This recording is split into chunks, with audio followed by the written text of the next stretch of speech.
and welcome back to my channel. Unless you're new here, and then it's just welcome. Come on in, have a seat. We are now going to discuss my third favorite vengeance horror of all time. Survival horror, vengeance, whatever you want to call it. But this is my third. You have Death Wish franchise. You have The Brave One with Jodie Foster. You have Revenge from 2017. You have I Spit on Your Grave 2. And you have Death Sentence with Kevin Bacon. That's my top 5 vengeance of all time.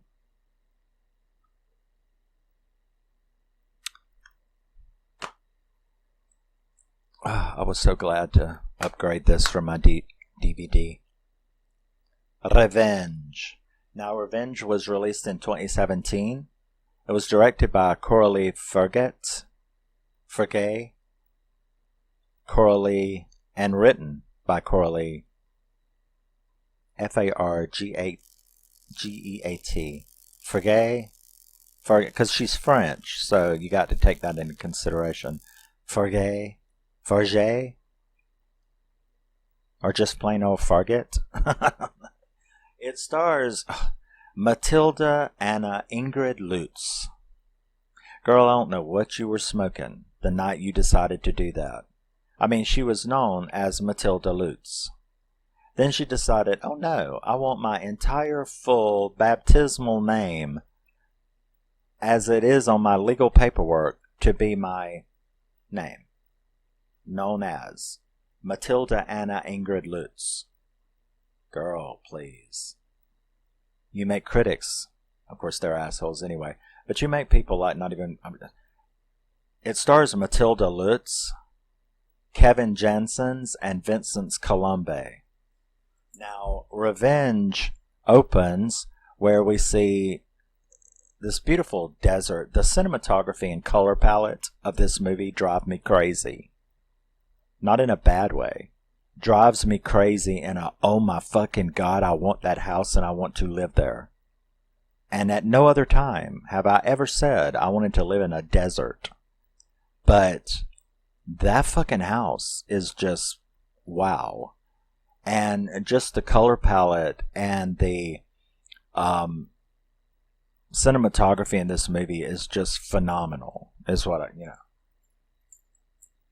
So we see Jen, Matilda Lutz, and Richard, Kevin Janssens, arrive at this desert mansion in a helicopter.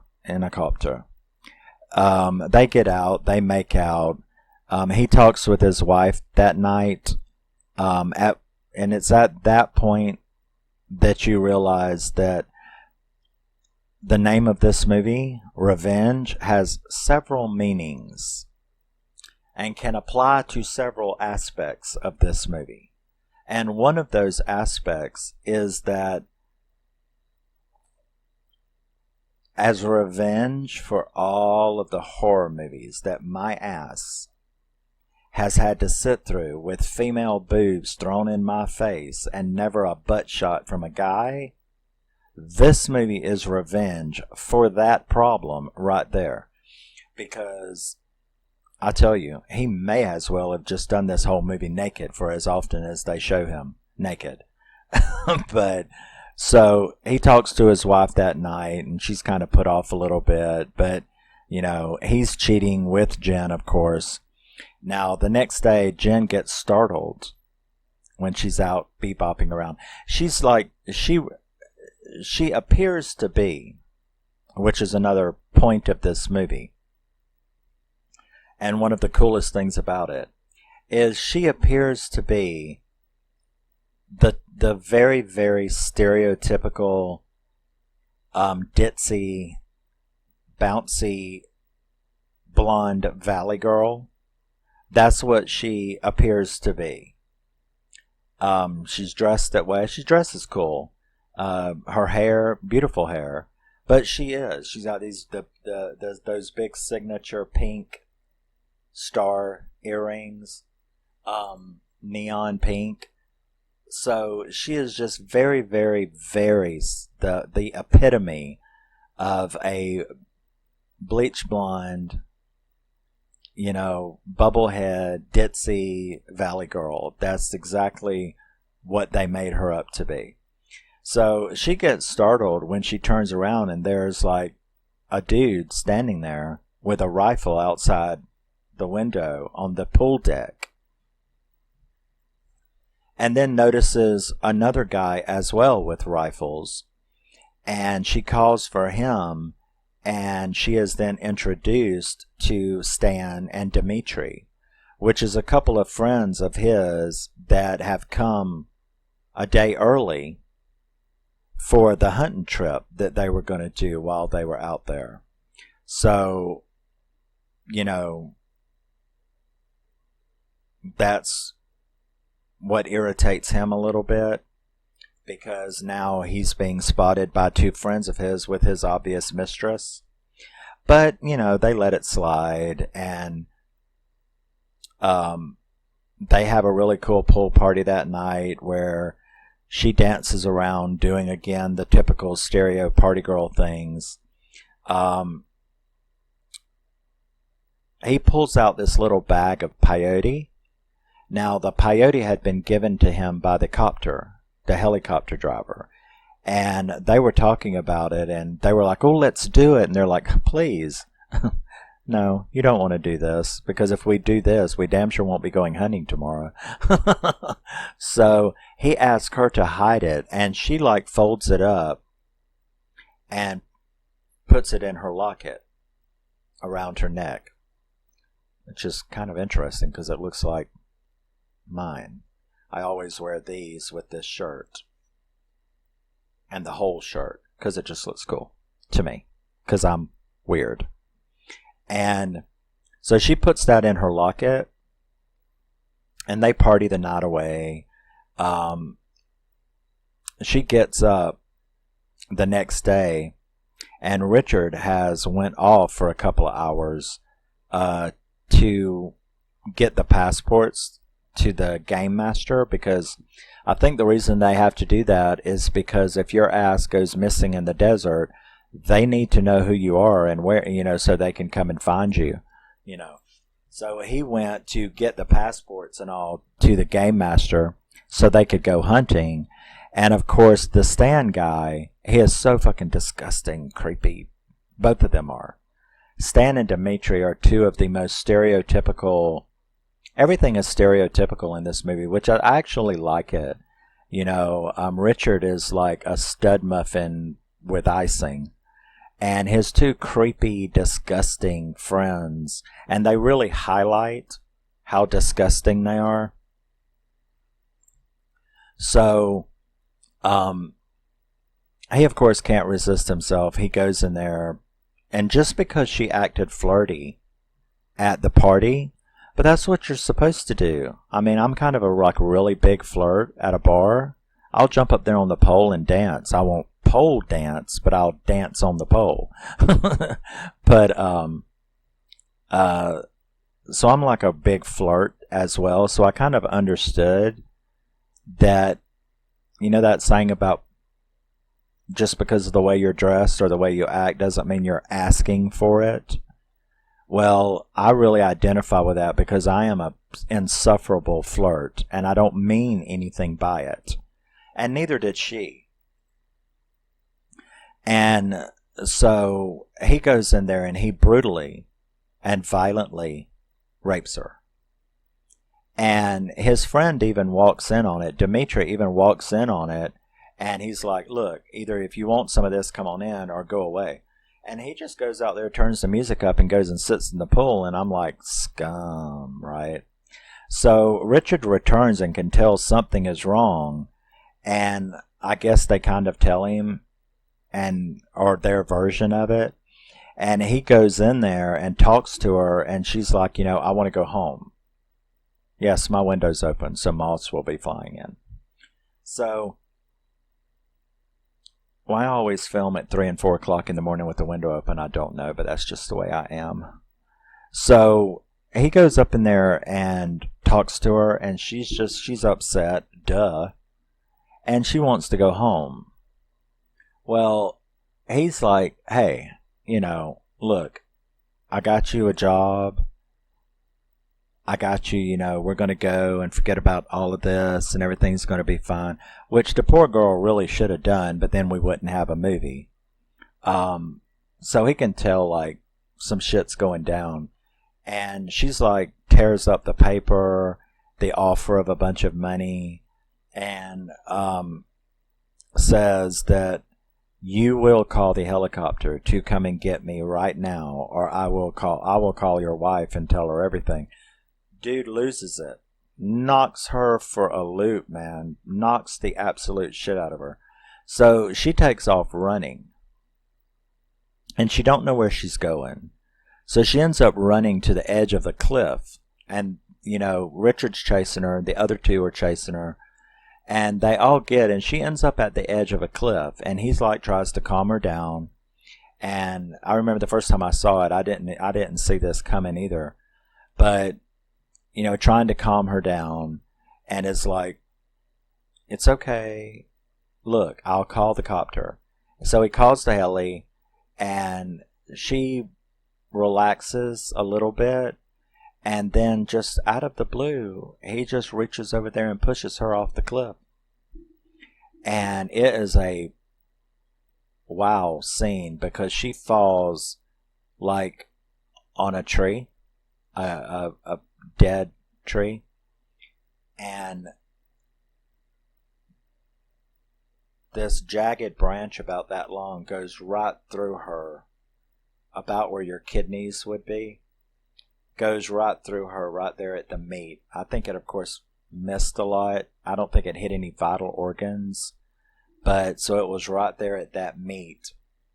And just the fall itself would have killed you, though. It would have broke your back, your neck, and everything else. But, so she's hanging there, off this tree.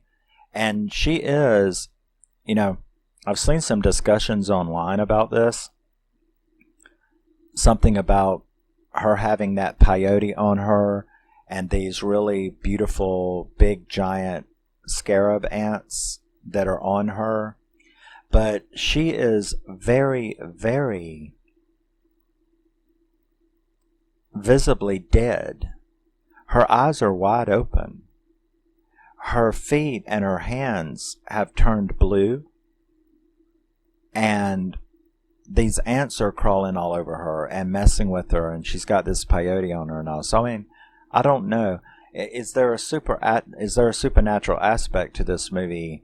There's debate about online, because she all of a sudden, after hanging there for a while, comes back to, and she manages to reach over there, and get a lighter, because she had a lighter and her iPod and all that stuff. And so she got the lighter, and she literally managed to pull some sagebrush up to the tree and set it on fire. Just enough, because it went up like that. So she managed to set it on fire so that she could get it to break, and she did. So it breaks off, and she's laying there with this big thing. She manages to hide from them because she hears them coming. And they come back to the edge of the cliff and look down, but she's managed to get up against the cliff. So it looks like she's gone. So they're like, what the fuck? And they're like, well, we've got to go and get down there and get her, because she can't have gone far with that kind of damage. So she gets lighter, burns the branch she is impaled on, and frees herself.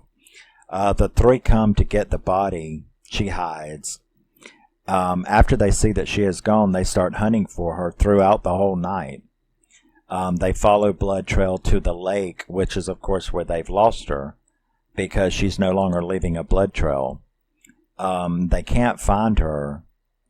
Stan and Rich search in the two different directions.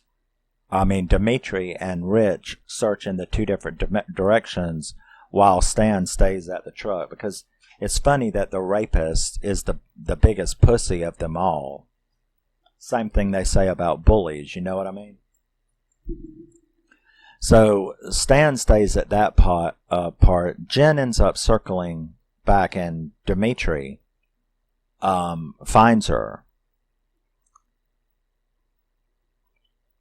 They end up like fighting, and Dimitri tries to drown her. She manages to get a hold of his knife and stabs him through the eye, and he is very, very dead. And that was a really good fight scene as well. She gets the knife, pulls it back out of his head, which was quite gross, jumps on his quad and takes off. She goes as far as the quad will take her. I believe it runs out of petrol. So she finds a cave and goes in there. Now she still has this big branch sticking through her. Mainly because, well, it's like in John Wick when he had stabbed Lawrence Fishburne. And it's like, you got two choices.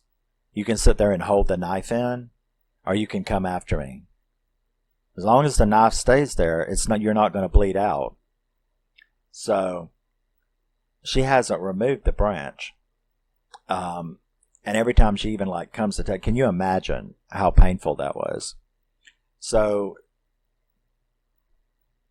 she can't get, but she knows she's got to do something. So she's sitting there after she lit this fire, and then she remembers the peyote in her necklace, and she remembers what the guy had told her. Because when they were at that party, and they were talking about it, Richard had said something about that he had known a guy who had to saw off his own leg, and that he took peyote because, it makes you invincible to pain and stuff like that. So she remembers that, and she takes it out. She tries to put it in her mouth, and it tastes so bad she spits it out. But then she's like, well, so she picks it, and that's kind of gross. So she picks it back up off the ground, and she actually does eat it. Now, the girl trips balls. Big, giant basketballs. This girl trips hard. First of all, she took all of it. It's like, I don't know. That was probably meant for a party of 4. But she took all that peyote, and she tripped the fuck out. At which point, during that, she is able to remove that branch, cut herself, remove it, and then she uses this beer can. She manages to cut it with the knife, open it up, and she cauterizes it with the beer can. And what's interesting about it is because it was an embossed beer can, it actually leaves the imprint of the big giant phoenix bird that was on it on her. So that was pretty cool. So she manages to cauterize the wound, and the next day you see Richard scaring Stan. They find Dimitri's body, which was a good scene. Stan actually has the nerve, and I can understand why Richard did this. But Stan looks at Richard and said, this is all your fault for pushing her off that cliff. Okay, that is technically true. But if you want to be technical about it, he was off giving the game warden your passports, and you decide to rape her while I'm gone. And you got the nerve to say this is all my fault for pushing her off the cliff? So I get his point. And he knocked the shit out of that guy for saying that and broke his nose and shit. So Jen wakes up. She's still tripping fucking hard. But has a bunch of bad dreams. And she's way pissed off, still tripping balls for a short period. But once she's composed, it's time to go hunting. for two assholes, right? So they split up again, which Stan doesn't want to do, but they end up splitting up, going looking in different directions to try to find her, because they've got to find her. They're scared, right? They're going to go to prison. His wife, their marriage is going to be ruined. Blah blah blah. So these two selfish assholes are, understandably, out to get her. So she ends up finding Stan. She sees him coming. She follows the truck. She's kind of stalking him. And he runs out of petrol and he gets out the truck to try to fill it back up.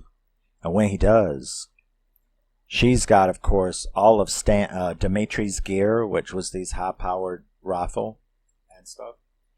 So she manages to hit Stan in the shoulder.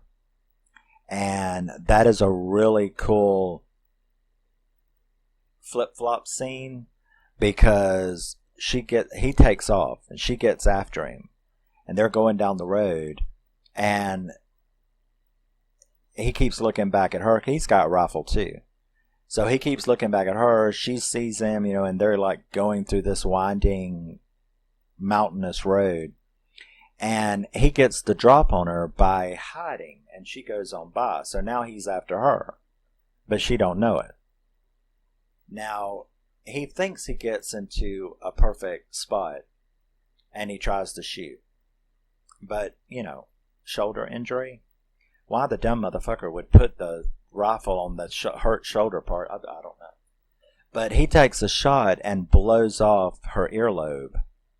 So that was a near miss. And she's like, ooh, things have reversed. Okay. So she manages to, get away by running. And then she's got a bottle. And she busts the bottle on the ground and takes off. And he comes running and he steps on this big giant shard of glass, which cuts the whole bottom of his foot open. And that is a really gross scene. I just saw it. But he has to get this piece out, and another piece is broke on there, and he has to dig around inside of his foot. That was okay. That was squirm worthy. So he gets a shot, blows her earlobe off. She makes him step on broken glass. She manages to get back to he manages to get back to the Jeep, gets it started, and goes after her. But she just, now she gets in a sniper position, because he managed to go back, get in the Jeep, come after her. So she's in a sniper position, and she's got them, two big ones, because she just stands in the middle of the road and is like, come on. She takes one shot, misses, takes another shot, misses, and then finally she gets the perfect bullseye headshot and takes him out. Now, Richard manages to come back to where they were supposed to meet. He can't make contact and gives up, so he goes back home. He calls the helicopter to come, and they're like, okay, we'll be there in an hour. So he goes in there and he takes a shower and cleans up. Then he comes back out. Well, he hears something while he's in the shower. So he comes out, and that man never puts clothes back on. Once he enters that shower, he never puts clothes back on again.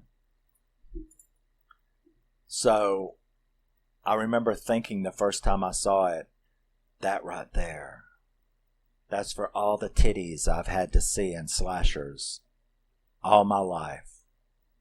You know what I'm saying? Because this is a horror movie that's very male nudity oriented. I mean, it does show her. There is a nude scene with her. But it's almost the exact reverse of what is usual. You'll see a guy's butt in a slasher every once in a while, but you'll see 10 different titty shots. In this one, it's the reverse. She has one backside nude scene. And then he shows front, back, sideways, upside down, and right up the middle. He shows everything. So he hears the noise, comes out the shower, gets gun. He checks around the house, checks all outside the house, comes and he sits down on the couch, and TV scares him. And he jumps back up, and he realizes it's the TV.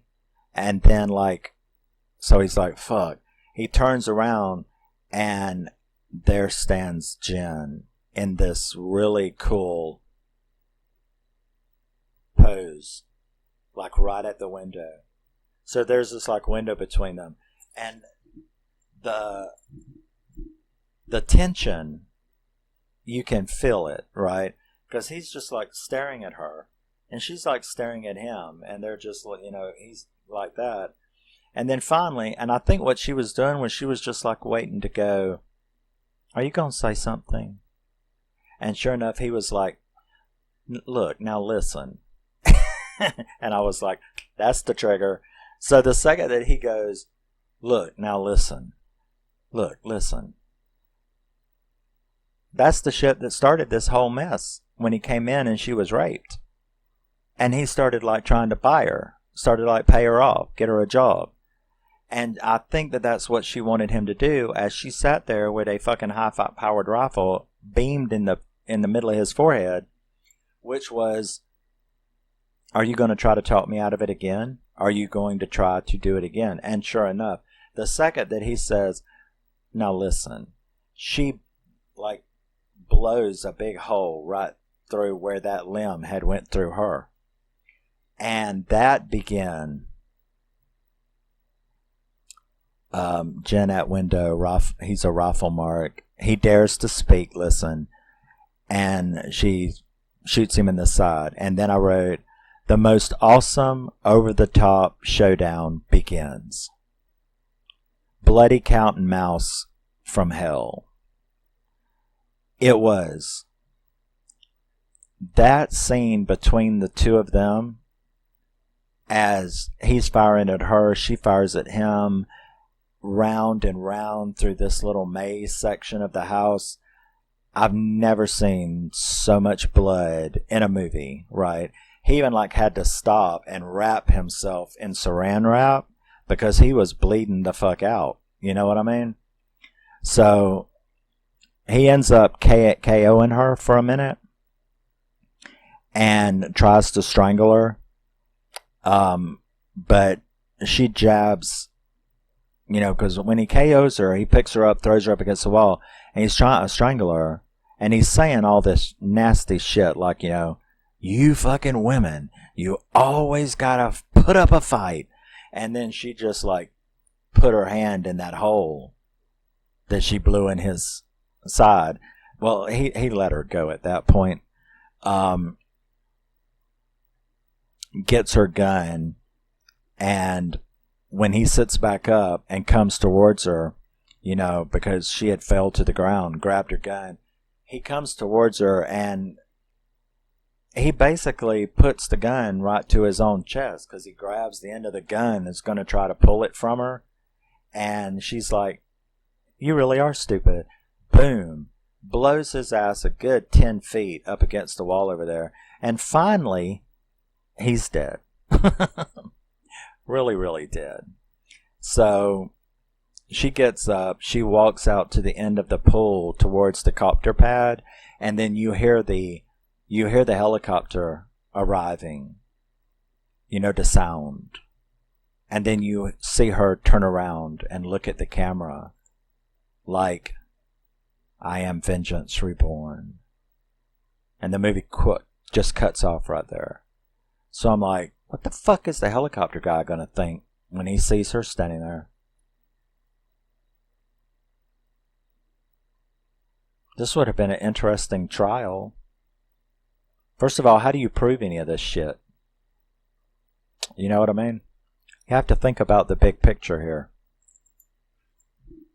How are you going to prove any of this shit? Well, the dude raped me. Really? Yeah, and then they threw me off a cliff. See this right here? I had to fix it all myself. Well, okay, we can prove that you was somehow got impaled on a tree. I imagine it was from being thrown off that cliff, yes. However, this rape stuff, we got 3 dead bodies. Very, very, very dead bodies. And something obviously happened to you. You know. But the truth is, she can't prove none of this. Because the only 3 other people that know are really, really, really, really dead. And I was thinking maybe she could have just got on the copter, but he would have been like, "Where's Richard? I talked to him." You know, could she fool him into like going, "Well, he's decided not to. It was for me. I want to go." I mean, she might could have got away with it if she could have got out of there and got back to, you know, where she's from. However, better hope you didn't give anybody your name, you know, which I don't think they would have. So she could have got away with it. If she could somehow convince that copter guy to leave without Richard. But look at the state she was in. Should have took a dip in the pool. Now, if she takes a dip in the pool before the guy gets there, before, you know, just jump on in the pool. You're standing right there. Wash off real quick and then go to the copter. If she could convince him that Richard doesn't want to come, but, you know, it's possible, but not likely. But if she could get back to town. Nobody knows her name, right? Maybe some phone records, but nobody knows her name. She could probably get away with it. You know what I'd do? If I couldn't convince the copter driver, I'd kill him. How you gonna get home, though? I mean, it's not like, let me see, I don't really know how to ride a bike, but I could try. I don't think you should do that in a copter. I probably couldn't even get the fucker cranked. Well, no, she does have weapons. She could hold him hostage. It's like, you are flying me back home. Don't ask no questions. As a matter of fact, we're just going to land in a cornfield somewhere, and then I would kill him. Or I'd be nice and go, "What you going to do? Shoot the radio?" I don't know. You can figure it out. How's it going to end? It left it open for, well, you just saw me. I just went on a tangent talking about all the different ways this could play out after she ends up looking back at the house when the helicopter arrives. But that's the sign of a good movie right there. It lets your imagination run wild. And that is Revenge. It's in my top 10. I told you it was my number 3 of all time. I wrote the color palette and the cinematography just blew me away. The soundtrack is just like right out of like a Charles Bronson movie from Golan Globin or Canon Pictures. You know, that the soundtrack is just perfect for this kind of movie. It's just like the soundtrack for 10 to Midnight, just like the soundtrack for Death Wish 2 and all that, you know, that twangy beat music from all the Canon and Golan Globin films. So it was good. And then I also put it was definitely a revenge on excessive female nudity. Yeah. So, yes. This movie is a 10 out of 10 to me. I absolutely adore it. It is my 3rd favorite vengeance film of all time. It is so exciting. So satisfying. Great story. Love it. It's not short either. It's, how long is this movie? An hour and 48 minutes. So it's, I love the length. I love the cinematography. I love this picture.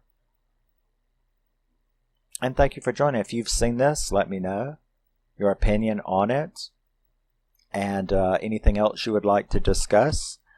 Thank you very much for stopping by and taking a little time. Like, share, subscribe, do whatever if you like to sit and talk about movies and give your opinion on good movies, because I love to read them if people would tell me about them. And I will see you in the next. Love you, miss you, bye. Always remember, never forget. You are a very, very special person. Even if you're not an asshole rich guy that owns a mansion in the desert, or an innocent person who has to kill them all. I'll see you later, Gator.